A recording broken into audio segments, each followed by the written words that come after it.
खुलुमबाय लोगोफोर आंनि एमएन फेमिलि ब्लग चेनेल नायगिरि साफ्रोमनिसिमबो लोगोफोर आरो फेसबुक पेज नायगिरि साफ्रोमनिसिमबो आंथ' भिडिअ हगारोबानो फेसबुकआवबो होयो इउटुबावबो होयो नालाय लोगोफोर दिनै मोननैसो कन्टेन्ट फिसा लानानै फैदोंलाय लोगोफोर कन्टेन्टआनो जाहैबाय हाग्रामा सारखौ एनअसि एसटि नि दावराव एसटि ओरैबो एसटिनि दावराव ओरैबो एसटि होनायनि दावराव आरो हाग्रामा साराबो एनअसि हरनायनिनो भुल ना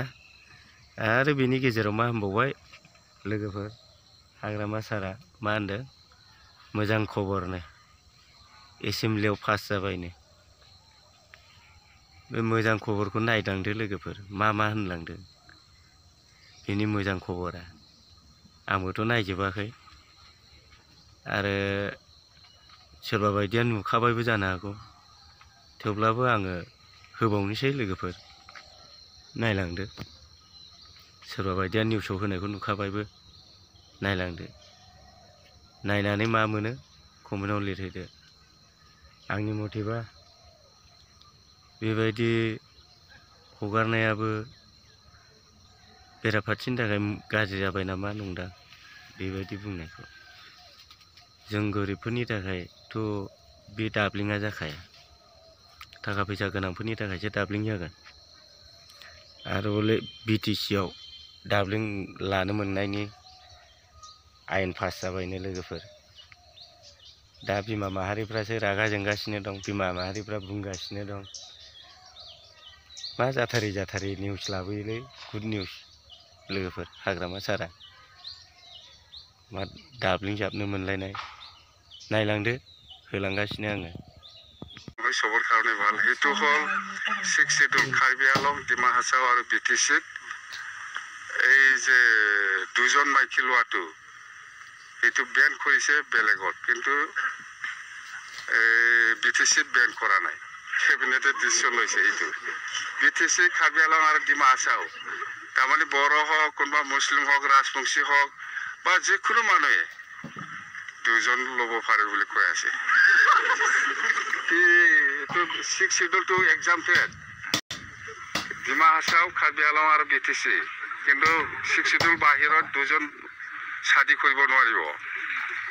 কোটাইতে অসম গভৰ্ণমেণ্টে ডিসিশন লৈছে আমিতো আৰু কি কৰিম আপুনি সঠিক বুলি ভাবে স্যাৰ এটো সঠিক বুলি ভাবে মানে আপুনি গভৰ্ণমেণ্টে ডিসিশন লোৱাৰ পিছত আৰু আপুনি কি এটো ৰং হৈছে বা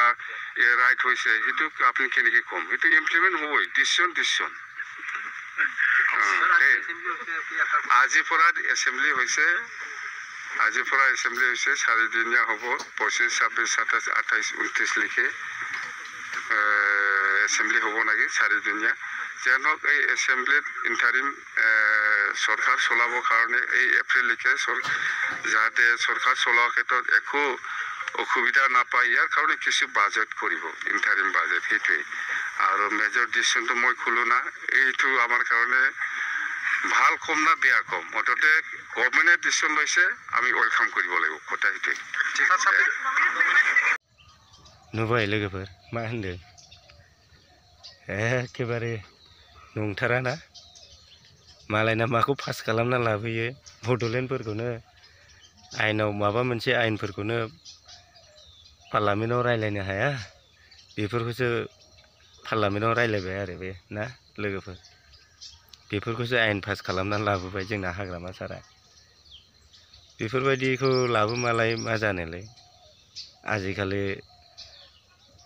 हाबा जाबाबो गथ'खौनो सासे सानैल' खांखायो गोदोनि सासे हाबा लानायजों दानि 7 जन 8 जन हाबा लानायजों एखेसो जाहैगोन गथ' खांनाया लोगोफोर नंगौना नङा दानि मानसिफोरनि गथ' खांनाया मा साबेसे खाङो सानै हाइसाव सानैनि अभारथ' खांखाला होनबा संख्या बारायनायनि गदाय लानो थिननाया बे जादोंलाय बे गदाय लाबाबो बे बेसेबांनि खांखागोन सानै मा बेसेबां जाहैगोन साब्रैल'सो जाहैगोन आरो गोदोनि आबै आबौनि गथ' खांनायफोरखौ नायदो नोङो सासेयावनो 8 जन 9 जन जोंनो बिदा फंबाय 7 जन लोगोफोर होनबा साननानै नायदो आरो दानि संसार जानायनि गथ' खांनायखौथ' मा होनबावनो भिडिअखौ नायना मोजां मोनोबा लाइक कमेन्ट शेयार खालामना हो लोगोफोर आंनि बुंनाया जादोंना जायाखै बे गदाय लाबाबो बेनोखा आरो गदाय लानो थिननाया मोजांसो जाबाय थाखा गोनांफोरनि थाखाय जाय जायहा बेफोरबायदि दाब्लिंजाबनो गोसो जानानै दंमोन बेफोरनि थाखायसो मोजां जाबाय जोंफोरबायदि गरिब मावनानै जाग्रानि थाखायलाय अबाव